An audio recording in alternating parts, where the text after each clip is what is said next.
Hello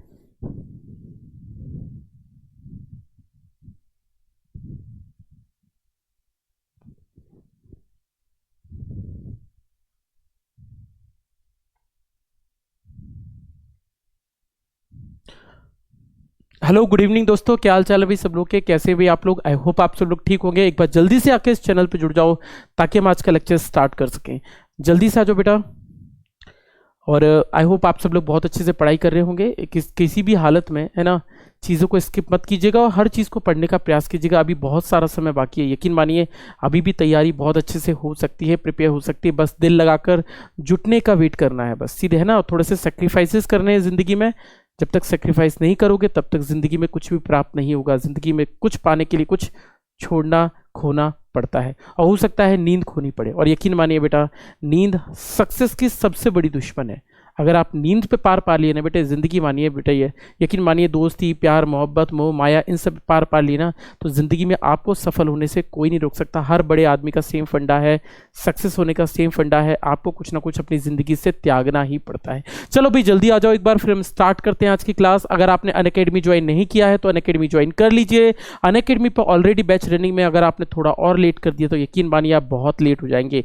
अगर आप अपने कोर्स को बहुत अच्छे से प्रिपेयर करना चाहते हैं तो अनअकैडमी पर जल्दी से जल्दी कोर्स का लिंक ज्वाइन कर लीजिए, मुझे एनरोल कर लीजिए, ताकि आपको सारे जरूरी अपडेट्स मिलते रहें और साथ ही साथ आपका एक बार में एग्जाम भी क्रैक हो। अगर आपको फिजिक्स अच्छी नहीं लगती है तब भी मुझे ज्वाइन कीजिए, आपको मजा आ जाएगा पढ़कर। तो आप जुड़े रहिए ताकि चीजें कवर अप हो सकें। अभी भी काफी सारा समय बाकी है, आपको पुराने वीडियोस भी मिल जाएंगे, आप उनको भी फोकस कर सकते हैं। साथ ही साथ में आपकी क्लासेस, स्पेशल क्लासेस में मॉक टेस्ट भी चल रहे हैं, जिनको भी आप मिस करने का प्रयास बिल्कुल मत कीजिएगा, है ना। फिजिक्स हमेशा कंटिन्यूटी का अध्ययन है। अगर आप रेगुलरिटी बनाते रहे तो इससे प्यारा सा सब्जेक्ट कोई नहीं है, और यकीन मानिए बहुत प्यारा सब्जेक्ट है। चलो स्टार्ट करते हैं आज की क्लास। आज का टॉपिक हम लोग अभी तक पढ़ रहे थे स्टैटिक पढ़ रहे थे, मतलब जिसके अंदर लिक्विड एक जगह रुका होता है, स्टैटिक फ्लूइड वाला। जैसे एग्जांपल के तौर पे आपने बोला प्रेशर डिफरेंस कितना है, ये सब चीजें पढ़ रहे थे। आज हम पढ़ने वाले हैं कुछ छोटी छोटी बातें, और जिनके बारे में हम आज बर्नौलीज थ्योरम वगैरह को कवर करेंगे। नेक्स्ट लेक्चर में हम पास्कल्स लॉ को कंप्लीट करेंगे। तो हम चीजों को थोड़ा थोड़ा पढ़ते चलेंगे, लेकिन आज के लिए हमारे पास होने वाला है बर्नौलीज थ्योरम। बर्नौलीज थ्योरम पढ़े इससे पहले कुछ चीजें और। भाई एक और साइंटिस्ट आ गए जिनका नाम था बर्नौली। हमें पता है आप सब लोग बहुत तकलीफ में हैं इन साइंटिस्ट की वजह से, ठीक है। इतनी सारी थ्योरीज हैं, इतने सारे लॉज हैं, इन सबको पढ़ते चलिए, बहुत आपकी। चलो स्टार्ट करते हैं, बाकी बाद में बात करते हैं, प्रमोशन काफी हुआ। तो आज हम लोग पढ़ने वाले हैं फ्लूइड मैकेनिक्स का बहुत इंपॉर्टेंट पार्ट। आपको पता है हमें कुछ कंसीडरेशन करने पड़ेंगे। कंसीडरेशन का मतलब ये हुआ आपको कुछ चीजें माननी पड़ेंगी। माननी मतलब ये होता है, बर्नौलीज थ्योरम पढ़े इससे पहले कुछ चीजें मान लीजिए। क्या कंसीडरेशन करना है, क्या मानना है बेटे? मानने वाली बात यह है, मानना क्या है बेटे? मानना आपको यह है, मनाना नहीं है बेटे, मानना है। अगर मैं मानने वाली बात लेकर चलूं तो पहली चीज इनकंप्रेसिबल लिक्विड है। इनकंप्रेसिबल का मतलब जानते हैं आप? इनकंप्रेसिबल का मतलब क्या होता है? इनकंप्रेसिबल का मतलब होता है असंपीड्य। कंप्रेसिबल का लिक्विड का फंडा है। अगर मैं इसकी बात लेकर चलूं तो ऐसे लिक्विड की आप बात लेकर चलोगे जो अपने आकार में परिवर्तन नहीं करते, मतलब अपने शेप में चेंजेस नहीं करेंगे, आकार में बदलाव नहीं करेंगे, ऐसे लिक्विड को आप मानोगे। या ऐसे भी बोल सकते हो, do not change its density, मतलब जो अपने घनत्व में परिवर्तन नहीं करते। Do not change its density, अपने घनत्व में कोई परिवर्तन नहीं करते, तो जिनकी डेंसिटी में कोई चेंजेस नहीं होते, उन चीजों का आप इनकंप्रेसिबल लिक्विड्स कहकर चलते हो। दूसरी बात बेटे, इनकंप्रेसिबल के साथ साथ हम एक चीज और पढ़कर चलेंगे, नो विस्कस, मतलब हम मानकर चलेंगे जिसके अंदर श्यानता नहीं होनी चाहिए। नॉन विस्कस फ्लूइड को आपको लेकर चलना है। नॉन विस्कस का मतलब होता है जिसके अंदर श्यानता नहीं होनी चाहिए, मतलब गाढ़ापन नहीं होना चाहिए, आराम से फ्लो कर जाए। एक तरफ से धक्का दिया, आराम से प्यारी तरीके से एकदम लहराता हुआ दूसरी तरफ निकलता हुआ चला गया, ऐसे लिक्विड की आप बात लेकर चलेंगे जिसको आप कहते हैं आपका नॉन विस्कस फ्लूइड होता है। थर्ड पॉइंट की बात लेकर चले तो तीसरी बात जो आपको माननी है उस चीज की बात लेकर चलो तो ये एक चीज है, आप मानकर चलेंगे कि इसमें ओमेगा की वैल्यू 0 होगी। ओमेगा की वैल्यू 0 का मतलब क्या होता है? आप मानकर चलेंगे स्ट्रेट लाइन फ्लो है। स्ट्रेट लाइन का मतलब सीधा है, ऐसा नहीं कि बेटा आप गोल घूमे जा रहे हो। बेटा इसको ऐसे भी लिखते हैं, इररोटेशनल फ्लो को आपको कंसीडर नहीं करना है, इररोटेशनल फ्लो आपको कंसीडरेशन में नहीं लाना है, इररोटेशनल को लेकर आना है। इसकी बात लेकर चलो तो इसका मतलब क्या हुआ? अगर मैं लेकर चलूं, जैसे हमने कहा, आपने कई जगह लिक्विड देखा होगा, आपने कई जगह लिक्विड देखा होगा। लिक्विड के अंदर क्या है, जैसे आपने कहा कि भी लिक्विड बह रहा है, मतलब आप नदी में, नदी किनारे बैठे हुए हैं, नदी के बीच में एक पत्थर पड़ा है, वहां बैठे हुए और आप देखेंगे पानी आया घूमकर ऐसे पत्थर के चक्कर लगाया, फिर वैसे घूमकर चला गया। हम ऐसे किसी लिक्विड की बात नहीं करेंगे बेटा कि पत्थरों में पानी लहराता हुआ चल रहा है। हम ऐसे लिक्विड की बात कर रहे हैं जिसमें फ्लो हमेशा एक ही दिशा में होता है, अपनी दिशा नहीं चेंज करता है। ऐसा लिक्विड जो हमेशा एक ही फ्लो में रहता है, उस चीज की हम बात लेकर चल रहे हैं इस वाली चीज पर। तो इररोटेशनल फ्लूइड की हम बात करेंगे। इन तीनों को जब कंसीडर करोगे तभी हम चीजों को पढ़ पाएंगे। जरा देखते हैं कि आज के लिए कि कोई छोटी सी चीज की डेफिनेशन से स्टार्ट करते हैं। मिटा दो इस चीज को, ये तो आपके मानने वाली चीजें हैं जो आपको माननी ही पड़ेंगी, तभी जाके आप पढ़ पाओगे। आप याद कीजिए अपने बोर्ड के एग्जाम में ऐसा काम आप करते थे, मानते थे कई सारी चीजें। चलो जी, पहली बात, पहला चीज है जिसको आज हमें पढ़ना है, that is streamline flow. Streamline flow जिसको आप धारा रेखीय प्रवाह भी कहते हैं। दिस इज धारा रेखीय प्रवाह। प्रवाह, धारा रेखीय प्रवाह, प्रवाह की बात लेकर चलें तो इसको हम धारा रेखीय प्रवाह कहकर चलते हैं। ठीक है, इसको आप स्ट्रीमलाइन फ्लो कहकर चलते हो। बात समझ आ रही बेटा? स्ट्रीमलाइन फ्लो की बात लेकर चलें बच्चे, तो स्ट्रीमलाइन फ्लो बेसिकली होता क्या है? जैसे हमने कहा स्ट्रीमलाइन फ्लो, जैसे हमने कहा धारा रेखीय प्रवाह, इसको और भी नाम से जान सकते हैं। जैसे किसी किसी किताब में हो सकता है आप इसको स्टेडी फ्लो देखो, स्टेडी फ्लो भी बोल सकते हैं इसको। ये होता क्या है? मान लो बेटा कि लिक्विड ऐसे बह रहा है, आपने कहा ठीक है जी, ये लिक्विड का बहने का तरीका है, एक पाइप बना दिया मैंने कहा लिक्विड यहां से बह रहा है, हमने कहा ठीक है जी बहुत अच्छे, लिक्विड बहता हुआ चला जा रहा है।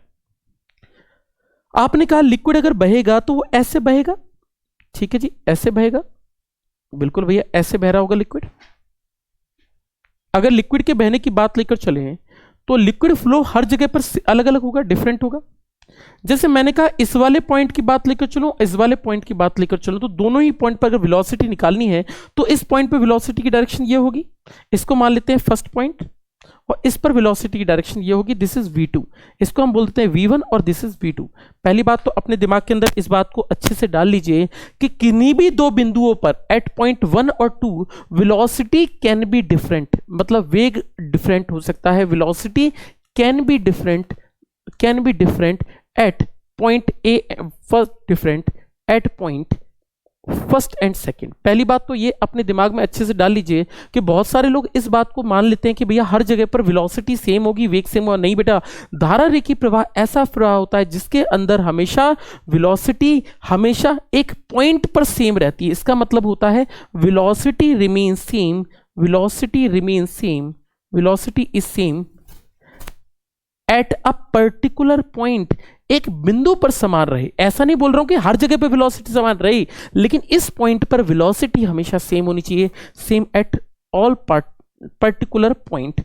तो किसी पर्टिकुलर पॉइंट पर किसी निश्चित बिंदु पर वेग समझना होगा। जैसे लिक्विड यहां से बहा, तो जब ये यहां पर मान लो एक मॉलिक्यूल बहा तो उसकी वेलोसिटी यहां पर है और दूसरे पॉइंट की वेलोसिटी यहां पर है, तो जब दोबारा से लिक्विड आएगा और लिक्विड आएगा तो उसकी की वेलोसिटी भी यही होगी, यहां पर भी इतनी होगी। तीसरा लिक्विड आएगा उसकी वेलोसिटी भी यही होगी, यहीं पर होगी। चौथे की मतलब एक पर्टिकुलर पॉइंट अगर आप फिक्स कर लो तो उस पर वेग हमेशा एक ही निश्चित दिशा में रहेगा। तो इस चीज पर पर्टिकुलर पॉइंट पर वेलोसिटी सेम, मतलब डायरेक्शन रिमेन सेम, दिशा सेम होनी चाहिए और साथ ही साथ मैग्नीट्यूड भी सेम होना चाहिए। तो डायरेक्शन क्या होनी चाहिए? सेम होनी चाहिए, साथ ही साथ मैग्नीट्यूड क्या होना चाहिए? सेम होना चाहिए किसी निश्चित बिंदु पर। ऐसा नहीं कि इन दोनों पे सेम हो, नहीं नहीं बेटा, इन दोनों पे डिफरेंट हो सकता है। इस बिंदु पर हमेशा सेम होगा। जितने भी मॉलिक्यूल्स आएंगे वो सब इसी पॉइंट पर वेलोसिटी सेम रखेंगे, एक ही वेग पर चलते हुए चले जाएंगे, मतलब velocity remain same at this point. इस बिंदु पर हमेशा वेग क्या रहेगा? समान रहेगा। और this is known as streamline flow, यानी धारा रेखीय प्रवाह। तो धारा रेखीय प्रवाह में किसी निश्चित बिंदु पर वेग हमेशा नियत रहता है। This is known as streamline flow. ठीक है, आगे चलें। तो मेरे ख्याल से आपको डेफिनेशन समझ में आ गई होगी। Velocity could be different at any point, ठीक है ना। तो इस तरीके से आप इसको बोल सकते हैं। ठीक है,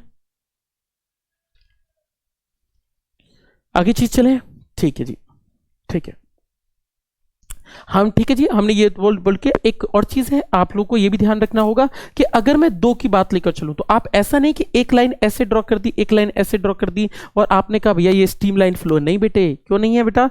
two lines can never intersect each other, यानी दो धारा या दो फ्लो कभी एक दूसरे को काट नहीं सकते, फ्लो कैंसिल नहीं कर सकते। क्यों? क्योंकि अगर आप इस वाले पॉइंट पर अगर डायरेक्शन ड्रॉ करोगे वेलोसिटी की तो ये आएगी, इस वाले पॉइंट पर ड्रॉ करोगे तो ये आएगी। क्या एक बिंदु पर, क्या एक मॉलिक्यूल की एक बिंदु पर दो दिशाएं हो सकती हैं? क्या पॉसिबल नहीं है। तो ये हमेशा पैरेलल ही चलाइएगा, ऐसा नहीं कि दोनों को काटते हुए फिर रहे हो, ऐसा मत करना। हमेशा ये दोनों सेपरेट होंगी, दो कभी भी एक दूसरे को रेखाएं नहीं काट सकती, प्रवाह एक दूसरे को नहीं काट सकते। मतलब at a particular point there is only one direction, एक ही दिशा संभव है। जैसे इलेक्ट्रिक फील्ड लाइंस में होता था, जैसे मैग्नेटिक फील्ड लाइंस में होता था, जैसे विद्युत क्षेत्र रेखाओं में और चुंबकीय क्षेत्र रेखाओं में होता था, सेम कंसेप्ट यहां पर भी होगा कि प्रत्येक बिंदु पर इस तरीके से रेखाएं नहीं काट सकती। इसको आप स्ट्रीम लाइन फ्लो यानी धारा रेखीय प्रवाह कहकर चलते। तो किसी निश्चित बिंदु पर कितने भी मॉलिक्यूल्स हो, direction and magnitude will remain always same, है ना। तो इस बिंदु पर हमेशा कांस्टेंट हो जाएगा। इसी चीज को आप लोग क्या कहते हो? स्ट्रीम लाइन फ्लो कहकर चलते हो। मिटा दो इस चीज को, मिटा दो भाई इस चीज को। नेक्स्ट चीज पे चलते हैं। इसको आप स्ट्रीम लाइन फ्लो कहते हैं। धीरे धीरे हम सब पर आएंगे, डोंट वरी। हम स्ट्रीम लाइन फ्लो पढ़ रहे हैं अभी, फिर हम टर्बुलेंट फ्लो भी पढ़ेंगे जिसको आप हिंदी में विक्षुब्ध प्रवाह कहते हैं, फिर हम आपके कुछ कांस्टेंट भी पढ़ेंगे। लेकिन इससे पहले हमें इससे रिलेटेड कुछ चीजें पढ़नी है, स्ट्रीम लाइन से रिलेटेड कुछ चीजें पढ़नी है बच्चों। और जो पहली चीज है इसमें, उसको हम लोग बोलते हैं equation of continuity. Equation of continuity आपके एग्जाम के हिसाब से बात करें तो आपके एग्जाम में थ्योरेटिकल क्वेश्चन या कंसेप्चुअल क्वेश्चन आने की संभावना है कि इक्वेशन ऑफ कंटिन्यूटी पे आपकी यही थ्योरम आएगी। अगर हम बात लेकर चलूं कंटिन्यूटी, ठीक है जी, इसको हिंदी में बोलते हैं बेटा अविरतता का सिद्धांत। इसको आप बोलते हैं बेटा, या इसको आप बोले सातत्य समीकरण भी कहते हैं। इसको सातत्य समीकरण भी कहते हैं, समीकरण भी कहते हैं, सातत्य समीकरण भी कहते हैं। This is also known as सातत्य समीकरण। ठीक है ना, अभी हो गया नोट डाउन। तो इसको आप सातत्य समीकरण भी कहते हैं, इसको इस तरीके से लिखेंगे सातत्य समीकरण। तो ठीक है, चलो कोई नहीं, सातत्य समीकरण भी कहते हैं। ये इक्वेशन ऑफ कंटिन्यूटी होता क्या है बेसिकली? आपने रोजाना जिंदगी में कई बार पेड़ पौधों को पानी दिया होगा, रोजाना जिंदगी में आपने गाड़ियां धोई होंगी, रोजाना जिंदगी में अपनी तुमने एक्टिवा धोई होगी। अब एक्टिवा धोने के लिए करते क्या है बेटा? हम लोग घर से पाइप जोड़ देते बेटा, अपनी बाथरूम में जाके बेटा पाइप लेकर आए और पाइप से हम धो रहे हैं बेटा। अब आपने ऐसा महसूस किया होगा कि जब आप पाइप को एक तरफ से दबा देते हो, वहां से तो पानी आ रहा है, अब आप पाइप को एक तरफ से दबा देते हो, जैसे ही पाइप को दबाते हो तो पानी तेजी से निकलता है, पानी तेजी से निकलता है। तो इक्वेशन ऑफ कंटिन्यूटी बस इसी को बताता है कि अगर आप एरिया ऑफ क्रॉस सेक्शन कम कर दो, काट का क्षेत्रफल कम कर दो, तो वेग बढ़ जाएगा, वेलोसिटी इंक्रीज होगी। जरा समझना कैसे मैं इस चीज को बताने की कोशिश कर रहा हूं। मैं फिर से वही ग्राफ वही ले लेता हूं बेटे। मान लीजिए आपने बोला ये एरिया ऑफ क्रॉस सेक्शन है, आपने कहा ये मेरा फ्लूइड है। मान लीजिए यहां पर v1 वेलोसिटी है, a1 इसका एरिया ऑफ क्रॉस सेक्शन है, यहां पर वेलोसिटी v2 है, वेग है, और यहां पर काट का क्षेत्रफल a2 है। यहां से क्या हो रहा है? फ्लो कर रहा है लिक्विड, लिक्विड यहां से फ्लो कर रहा है, लिक्विड यहां से फ्लो कर रहा है। अब हम एक काम करते हैं बेटा, अगर मैं इसकी बात लेकर चलूं तो ये सातत्य समीकरण क्या कहता है? ये कहता है किसी भी बिंदु पर इन दोनों का गुणनफल इन दोनों के गुणनफल के बराबर होगा। a1 v1 किसके बराबर होगा? a2 v2 के बराबर होगा। इसको आप इक्वेशन ऑफ कंटिन्यूटी कहते हैं। बहुत सिंपल सा फंडा है भाई। भाई एक बात ये समझो, एरिया इंटू वेलोसिटी बात लेकर चलो तो ये आयतन के बराबर है। या ऐसे कहना भी सही है कि a1 v1 मतलब इन दोनों का गुणनफल जितना जाएगा उतना ही बाहर निकलेगा। तो अगर आप एरिया ऑफ क्रॉस सेक्शन बढ़ा दोगे, काट का क्षेत्रफल बढ़ा दोगे, तो वेलोसिटी कम हो जाएगी।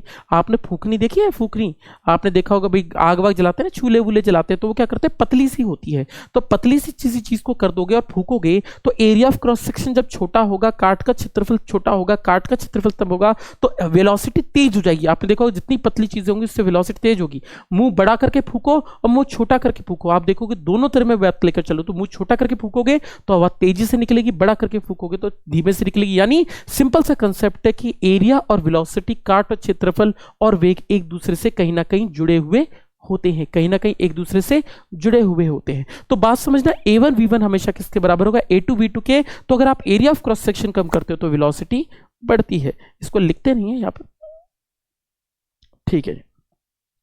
तो ये दोनों क्या हुआ बेटा? a1 v1 किसके बराबर हुआ बेटा? a2 v2 के हमेशा बराबर हुए। इसलिए पतला सा पाइप करने पर दोनों की वेलोसिटी क्या होती है?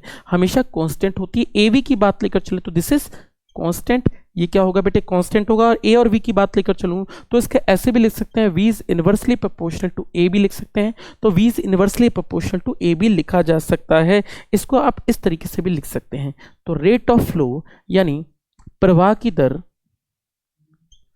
प्रवाह की दर की बात लेकर चले बेटा, तो रेट ऑफ फ्लो की बात लेकर चले तो that is equal to volume remains constant. तो इसकी बात लेकर चलो, volume rate remains constant, volume कितना होगा, हमेशा कांस्टेंट रहेगा, हमेशा कांस्टेंट रहेगा यानी नियत रहेगा। क्या आपको ये वाली बात समझ में आ रही है कि बेटा ये हुआ कैसे, ये चमत्कार हो कैसे रहा है? ये इसलिए हो रहा है कि जितना इसमें पानी एक बार में जा रहा हो, एक सेकंड में, उतना ही बाहर निकल रहा हो बेटा, जितना जा रहा है अंदर उतना ही बाहर निकल रहा है। और जब दोनों बराबर हैं तो इसको जगह तो बहुत मिल गई तो धीरे धीरे जाएगा, जगह कम मिल गई तो तेजी से निकलेगा, सिंपल सी बात। तो इसीलिए एरिया हमेशा A1 V1 A2 V2 के हमेशा इक्वल होते हैं। इसी को आप इक्वेशन ऑफ कंटिन्यूटी यानी सत्यता समीकरण कह के, सातत्य समीकरण कहकर चलते हैं, माफ कीजिएगा, सातत्य समीकरण कहकर चलते हैं। एक छोटा सा क्वेश्चन देख लेते हैं इसके ऊपर, फिर हम आगे डिस्कशन में चलते हैं। चलिए एक क्वेश्चन की तरफ डिस्कस कर लेते हैं।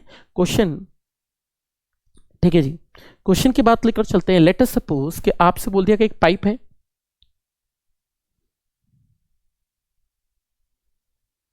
मान लेते हैं यहां का रेडियस, एरिया दे रखा है 5 mm का, माफ कीजिएगा इसको रेडियस लिख लेते हैं।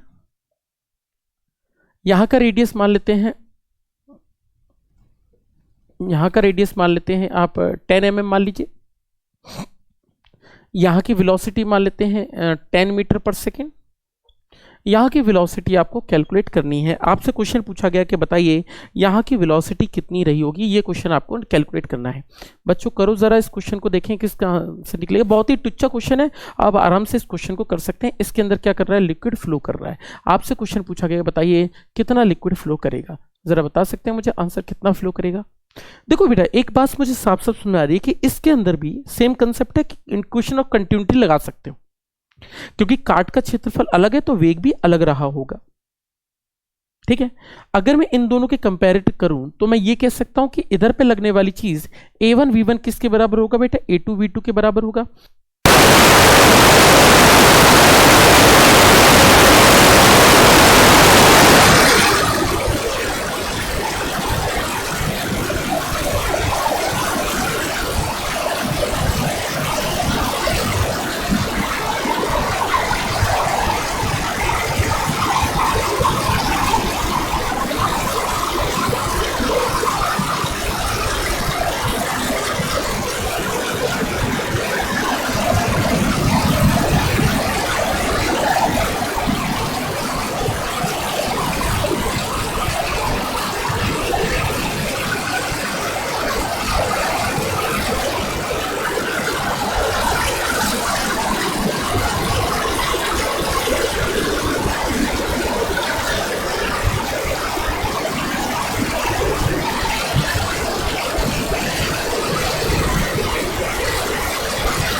माफ कीजिएगा आवाज में थोड़ी सी दिक्कत हो गई। ठीक है, आई होप आप सब लोगों को अब आवाज आ रही होगी। चलो भाई, तो आपको अगला टर्म जो पढ़ना है दैट इज बर्नौलीज थ्योरम। इसको आप कहते हैं बर्नौलीज थ्योरम।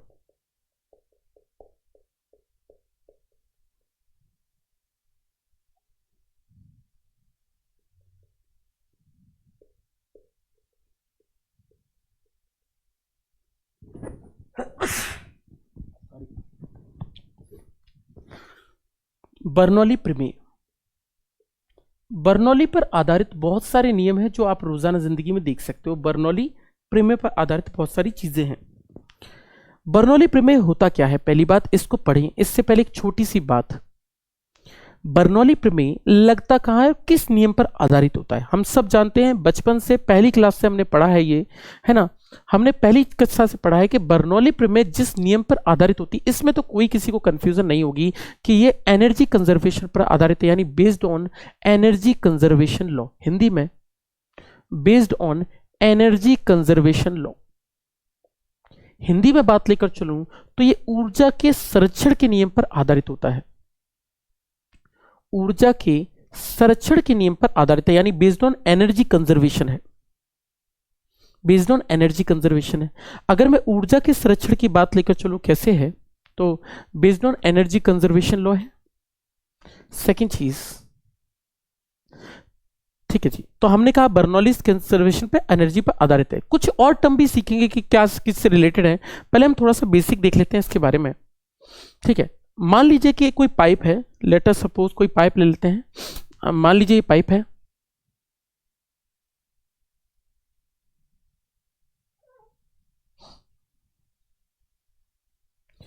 इस पाइप की हाइट लेट अस से इस जगह से h1 है और इस तरफ से हाइट कितनी है बेटा, h2 है। Let us suppose h2 height है और इसके अंदर क्या फ्लो हो रहा है, लिक्विड फ्लो हो रहा है।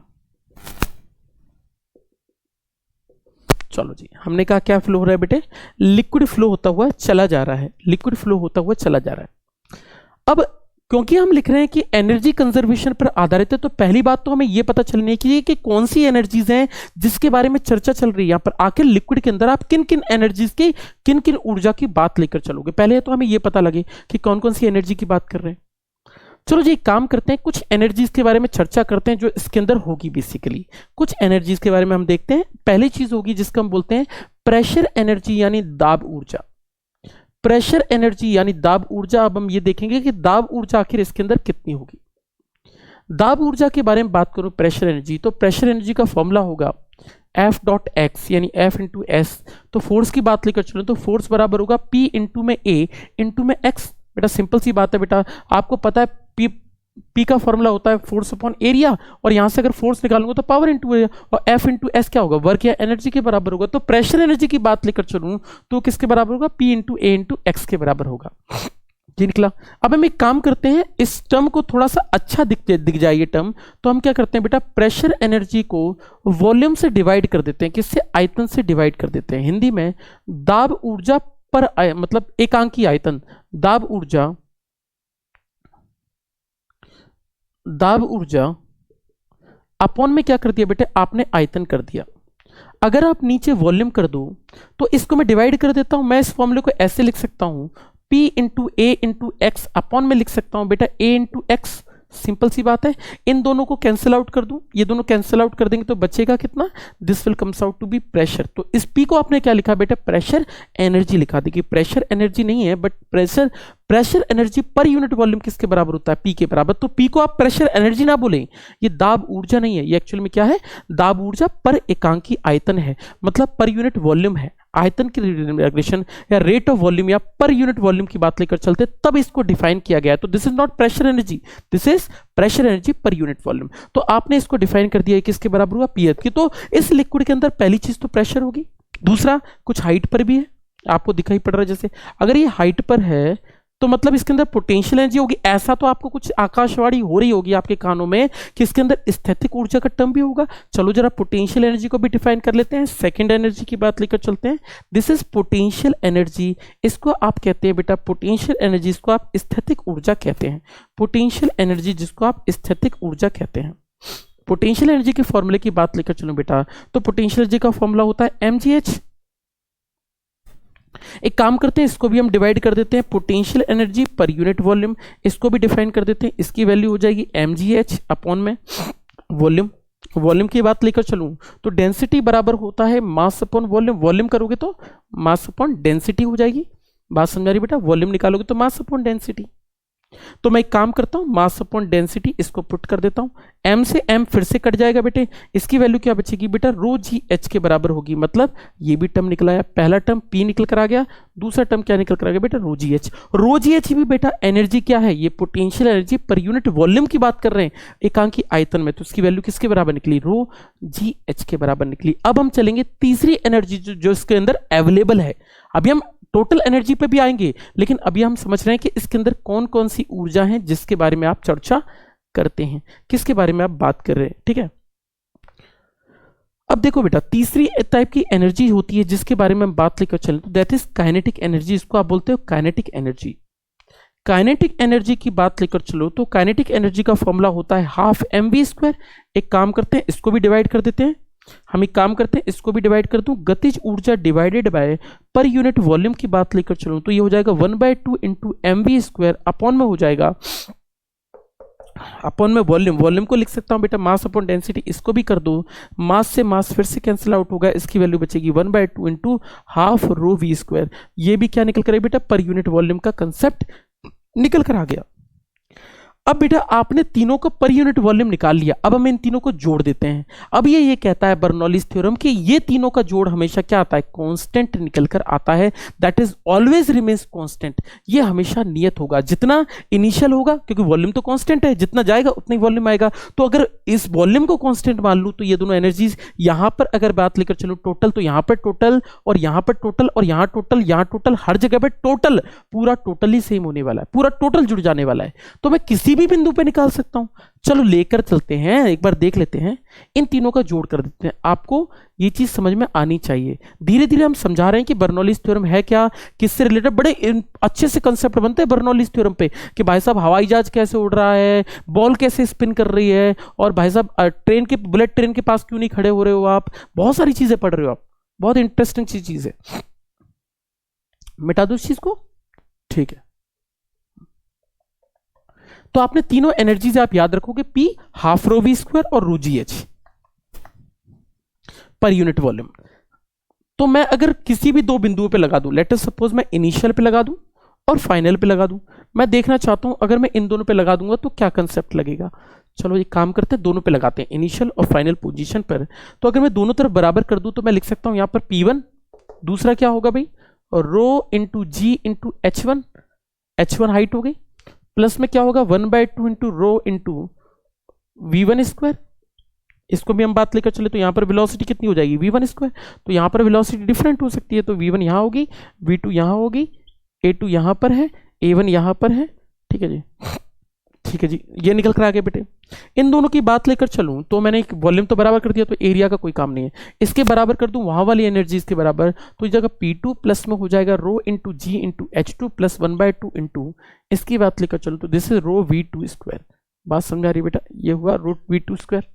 इन दोनों एनर्जीज को क्या कर दिया बेटे आपने, इक्वल कर दिया, और इक्वल कर दिया तो ये पूरी हमेशा कांस्टेंट बनी रहती है, किसी भी बिंदु पे निकालो तो आप इनको ऐसे भी लिख सकते हो, P प्लस रो जी एच प्लस में half rho V square, that always remains constant, that always remains constant. ये हमेशा नियत होगी, तीनों एनर्जी पर यूनिट वॉल्यूम है, भूलना मत, पर यूनिट वॉल्यूम। अगर मैं इसकी बात लेकर चलूं दैट ऑलवेज रिमेन्स कांस्टेंट, हमेशा एक नियत होगी।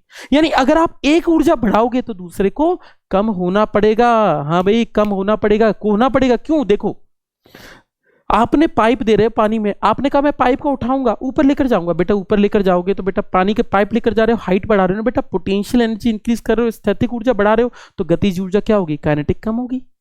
तो एक एनर्जी को बढ़ाने से दूसरी एनर्जी हमेशा बढ़ती घटती है, एक एनर्जी बढ़ाओगे तो दूसरे को घटाना पड़ेगा, क्योंकि ओवरऑल तो कांस्टेंट रखना है। बुलेट ट्रेन जा रही है सामने से, है ना, आप ग्वालियर में बैठे हैं भैया, भिंड में, ग्वालियर में, मुरैना में, और आपसे सामने से बुलेट ट्रेन निकल गई और आप बुलेट ट्रेन देख रहे हैं बेटा, भिंड में खड़े हो आप, भिंड में अटेर रोड पर, और आपने कहा अगर बुलेट ट्रेन निकल गई तो बुलेट ट्रेन निकलेगी, आप देख रहे हो बुलेट ट्रेन निकल रही है, पर मेरे बेटे बीच की हवा भी तो तेजी से निकल रही है, तो यहां पर वेलोसिटी क्या है, बहुत तेज, वेग क्या है, बहुत तेज। तो बेटा जब वेलोसिटी बढ़ेगी मेरे बेटे तो बेटा प्रेशर क्या होगा, कम नहीं होगा, दाब कम हो जाएगा बेटे, प्रेशर एनर्जी कम हो जाएगा। हाइट तो सेम है बेटा, हाइट का तो कोई फंडा है नहीं है पोटेंशियल एनर्जी का, स्थितिक ऊर्जा का। तो बेटा अगर एक एनर्जी बढ़ेगी तो दूसरे को कम करना पड़ेगा, प्रेशर कम होगा और बढ़िया तरीके से आप बुलेट ट्रेन से चिपकते हुए निकल जाओगे। इसीलिए बुलेट ट्रेन से हमेशा दूर या मेट्रो ट्रेन से हमेशा दूर खड़े होने की कहा जाता है, क्योंकि बेटा जहां वेलोसिटी ज्यादा होती है, वेग ज्यादा होता है, वहां पर प्रेशर घट जाता है। आगे चल के पढ़ेंगे, डोंट वरी, हम सब कुछ लिखेंगे, हवाई जहाज के कंसेप्ट, इसके प्रिंसिपल्स, इसके एप्लीकेशंस वगैरह सब लिखने वाले हैं, परंतु अभी कंसेप्ट को समझते जाइए। ऐसे ही आपने कहा हवाई जहाज, बढ़िया एक छत है, छत बढ़िया उड़ रही है हवा में, क्यों उड़ गई छत ऊपर से? ऊपर हवा चली बहुत तेजी से, हवा चलेगी मतलब ये वाली चीज आपने बढ़ा दी, और बेटा ये बढ़ गई तो बेटा प्रेशर क्या हो गया, कम। कम हो गया तो बेटा सब चीजें कहां उड़ेंगी, ऊपर की तरफ जाने की कोशिश करेंगी, प्रेशर कम हो जाएगा, उस तरफ जाने की कोशिश करेंगी। जब ट्रक चलता है तो पीछे धूल उड़ती है। धूल क्यों उड़ती है कि बेटा वो उस जगह को खाली करता है, वहां पर प्रेशर कम होता है, रिड्यूस होता है, तो आसपास की धूल भागकर जाती है उस जगह को भरने के लिए, इसीलिए तो बेटा ये होता है। तो सभी चीजें इसी के नियम पर आधारित है। वेलोसिटी बढ़ी, प्रेशर घटा, दाब घट गया, और इसी वजह से आपने जीभ से ढक्कन तो चिपकाया होगा, जीभ की ढक्कन कैसे चिपकाते हैं, उसके अंदर की हवा निकाल देते हैं, हवा निकाल दोगे बढ़िया तो बेटा प्रेशर रिड्यूस, तो वो जीभ को अपनी तरफ खींच लेगा, जिसकी वजह से जीभ चिपक जाएगी। इन सब का कारण भी क्या होगा, बर्नौलीज थ्योरम के थ्रू। अब बहुत सारी चीजें लिखेंगे, परंतु हम धीरे धीरे समझते हैं कि प्रेशर प्लस इन दोनों के टर्म क्या होता है बेटा, हमेशा कांस्टेंट बना रहता है, दैट ऑलवेज रिमेन्स कांस्टेंट। इस टर्म को भी आप याद रखिएगा, एक छोटा सा कंसेप्ट है, ठीक है। अगली चीज पे चलते हैं बेटा। अगली चीज इसी के अंदर एक छोटा सा पॉइंट और डालना है। आपने देखा होगा किताबों के अंदर एक टर्म जनरली पूछा जाता है, वो क्या है, मैं आपको समझाऊं क्या होता है। आपने एक चीज पढ़ी होगी जिसको आप लोग कह के चलते हो बेटा, pressure head. Pressure head, pressure head आपने शायद सुना हो, इसको दाब शीर्ष कहते हैं। कभी कभी होता है, ये भी क्वेश्चन से पूछता है प्रेशर हेड। इसके बाद लेकर चलूं तो इसके बाद होता है बेटा पोटेंशियल हेड। पोटेंशियल हेड, और तीसरा जो टर्म होता है that is known as kinetic head.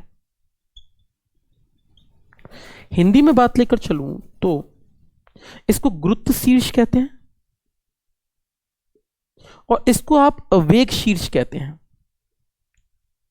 ये तीनों भी क्या होते हैं बेटा, नियत होते हैं। क्या होते हैं बेटा, कांस्टेंट होते हैं। ये आखिर ये है क्या, पोटेंशियल हेड, ये काइनेटिक हेड, ये आखिर है क्या? और अगर आपसे मान लीजिए क्वेश्चन पूछा what is the dimension of potential head, बताओ पोटेंशियल हेड की क्या विमा होगी। आपने कहा कि बेटा गुरुत्व शीर्ष की क्या विमा होगी, तो कैसे बताएंगे पोटेंशियल हेड की क्या विमा होगी। ये आखिर पोटेंशियल हेड होता क्या है, सर देखते हैं हेड होता क्या है, देखते हैं। इसको मिटा दूं इस साइड से भी,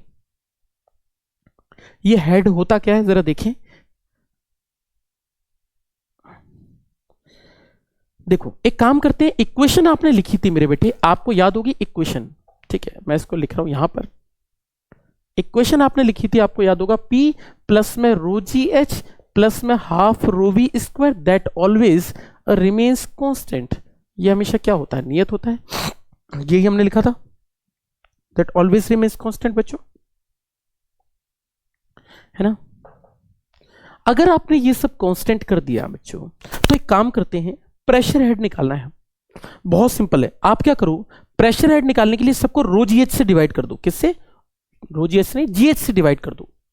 अगर मैं बात लेकर चलूं तो इस सबको किससे डिवाइड कर दो बेटा, जी एच से, रो जी से डिवाइड कर दो, तो रो जी है ना, रो जी कर देंगे तो हाइट हो जाएगा, ठीक है। अगर मैं इसकी बात लेकर चलूं तो रो जी से डिवाइड कर दो, रो जी से डिवाइड कर देता हूं इसको, तो ये क्या हो जाएगा बेटा, P बाय रो जी, प्लस में क्या हो जाएगा, इसकी बात लेकर चलो तो ये कितना हो जाएगा बेटा, H, प्लस में कितना हो जाएगा, इसको रो जी एच से डिवाइड, मतलब रो जी से डिवाइड करो तो कैंसिल आउट हो जाएगा, बचेगा 1/2 इंटू वी स्क्वायर बेटा जी। देखो, और ये चीज हमेशा क्या रहेगी, कांस्टेंट रहेगी। इस वाले टर्म को आप बोलते हो प्रेशर हेड, इसको आप बोलते हो, इसका बोलते हो गुरुत्व हेड, पोटेंशियल हेड, और इसको आप बोलते हो बेटा आपका काइनेटिक हेड। ये तीन टर्म निकल कर आते हैं। आप बोले याद कैसे रखोगे बेटा, याद करने में क्या है, आपको हाइट वाला टर्म बनाना है, हाइट बनानी है बेटा, ऊंचाई। तो बेटा आप ऊंचाई कैसे बनाओगे इस टर्म में, आप क्या करो, रोजी से डिवाइड कर दो। आप तो बीच वाली चीज देख लो, बस हाइट बनानी कैसे निकालूंगा, रोजी से डिवाइड कर दो, वो हाइट। प्रेशर हेड मतलब हाइट की बात कर रहा है, अगर मुझसे अब की बार डायमेंशन पूछी जाती है, what is the dimension of pressure head, दाब शीर्ष की क्या विमा होगी या इकाई होगी, तो बेटा एक बात बताओ, हाइट में हाइट जोड़ोगे, हाइट में हाइट जोड़ोगे, जब तीनों हाइट जोड़ोगे तो बचेगा क्या बेटे, हाइट तो आएगा। तो इसका मतलब क्या हुआ, height plus height equals to height निकल कर आएगा, यानी ऊंचाई निकल कर आएगा। ये टर्म है, आ रहा हो समझ में, तो बेटा इतनी निकल कर आएगी। इस तरीके से आप बोल सकते हैं कि ये तीनों का टर्म हमेशा क्या होगा, constant, and these are the three terms जिसके बारे में हम बात लेकर चल रहे हैं। तो अगर आपसे पूछा जाए find the dimension of pressure head, तो इसकी विमा भी हाइट के बराबर, एल के बराबर, इसकी भी एल के बराबर, इसकी भी एल के बराबर, तीनों ही एल लेंथ के बराबर रहे होंगे, इनकी डायमेंशन एल के बराबर हो जाएगी। सिंपल सी बात, इस तरीके से आप इन तीनों पॉइंट्स को डिफाइन कर सकते हो। तो सिंपल सी बर्नौलीज थ्योरम को अगर मैं पूरा कंक्लूड करूं तो इसका मतलब यह है कि एक ऊर्जा बढ़ाने पर हमेशा दूसरी ऊर्जा को हमेशा कम करना पड़ता है। इसी टर्म को हम यहां पर सीख कर चल रहे हैं। नोट डाउन कर लीजिए, आप नोट करना चाहते हैं, नोट करना चाहते हैं तो नोट कर लीजिए। आगे चीज चलते हैं, अगली चीज पे चलते हैं। बाकी हो गया तो आगे चलते हैं। एक छोटी सी एप्लीकेशन आज हमें करनी है, दैट इज वेंचुरी मीटर। एक छोटा सा वेंचुरी मीटर और करेंगे हम।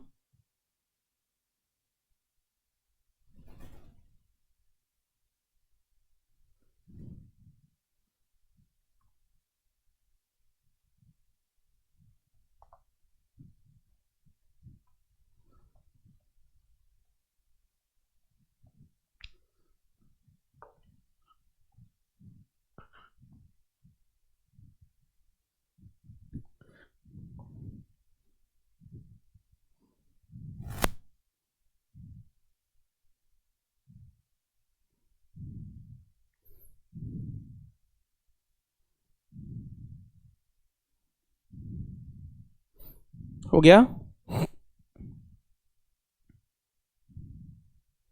So let's start the topic.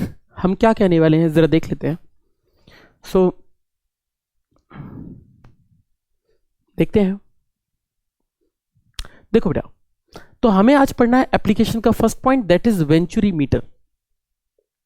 Venturi meter एक छोटी सी एप्लीकेशन आपके सिलेबस के अंदर डाली गई है, इसको आप वेंचुरी मीटर कहते हैं। वेंचुरी मीटर, इसको आप वेंचुरी मीटर कह के चलते हैं। वेंचुरी मीटर क्या होता है इसकी बात लेकर चलूं तो भाई एक बात समझिएगा, वेंचुरी जैसे मीटर नाम बता रहा है बेटे, तो ये क्या नापता है बेटा, ये नापता है measures the rate of flow. Measures the rate of flow, Hindi में प्रवाह की दर नापता है। प्रवाह की दर नापता है कि भाई साहब कितना फ्लो कर रहा है लिक्विड, उसकी दर नापता है। रेट ऑफ फ्लो के पर सेकंड कितना लिक्विड फ्लो कर रहा है।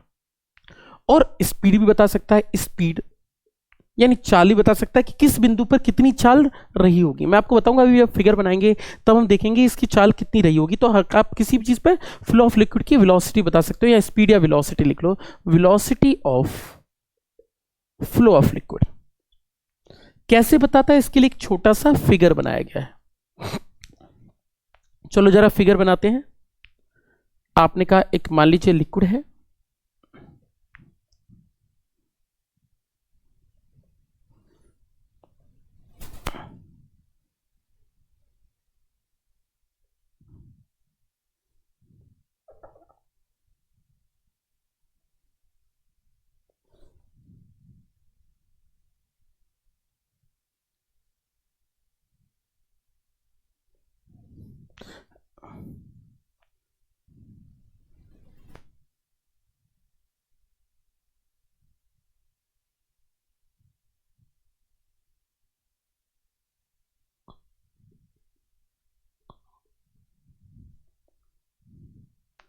ये कैपिलरिटी है, ये केशिका नली है। ये केशिका नली इतना मान लीजिए ऊपर चली गई, यहां पर केशिका नली इतना ऊपर चली गई।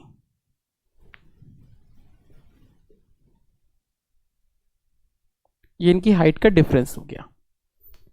इनकी डिफरेंस की हमने बात लेकर चली। This is H, let us suppose ये इंस्ट्रूमेंट है, आपको कुछ खास नहीं है। आप यहां पर वेलोसिटी मान लीजिए v1 मान लीजिए, यहां पर वेलोसिटी, और यहां पर वेलोसिटी आप मान लीजिए v2 वेलोसिटी है, यहां पर v2 वेलोसिटी है।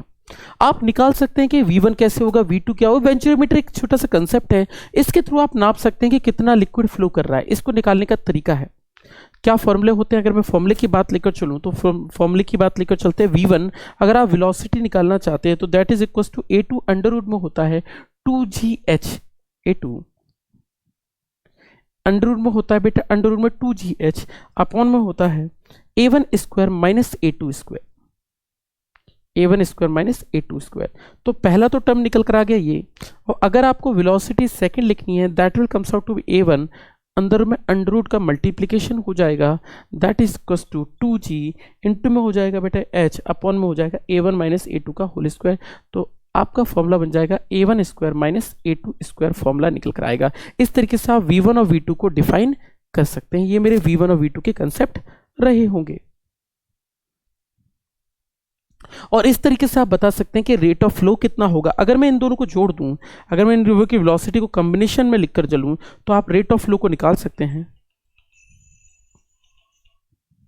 Rate of flow, rate of flow मतलब प्रवाह की दर को लिखूं कि रेट ऑफ फ्लो कितना होगा, तो रेट ऑफ फ्लो को आप निकाल सकते हैं। रेट ऑफ फ्लो लिखने की कोशिश करूं तो दिस इज इक्वल टू, इसका रेट ऑफ फ्लो होगा A1 इंटू में A2 इंटू में हो जाएगा under root of 2 into GH upon में हो जाएगा V1² माइनस V2²। ये होगा रेट ऑफ फ्लो का फॉर्मूला। इस तरीके से आप बता सकते हैं कि वेंचुरीमीटर के थ्रू कितना कितना रेट ऑफ फ्लो रहा होगा, क्या प्रवाह की दर रही होगी। साथ साथ आप ये भी बता सकते हैं कि इस बिंदु पर वेव कितना होगा और इस बिंदु पर वेलोसिटी कितनी रही होगी। ये मेरे निकालने का तरीका है, इसको वेंचुरीमीटर कहकर चलते हैं। ये मेरा कंसेप्ट है, इसको आप नोट्स जरूर कर लें, नोट एटलीस्ट करते चलें। बाकी आपने सिलेबस में और भी पार्ट है, इसके एग्जाम्पल्स हैं, बहुत प्यारे प्यारे एग्जाम्पल्स हैं। हम कल ये सीखेंगे कि जहाज कैसे ऊपर उठता है, पास्कल्स लॉ पर भी स्टडी करेंगे, टर्मिनल वेलोसिटी सीमांत वेग क्या होता है, इन सब की भी हम स्टडी करके चलेंगे। बस आज के लिए इतना ही, आगे पढ़ते हैं कल। धन्यवाद, थैंक यू, टेक केयर और पढ़ते रहिए।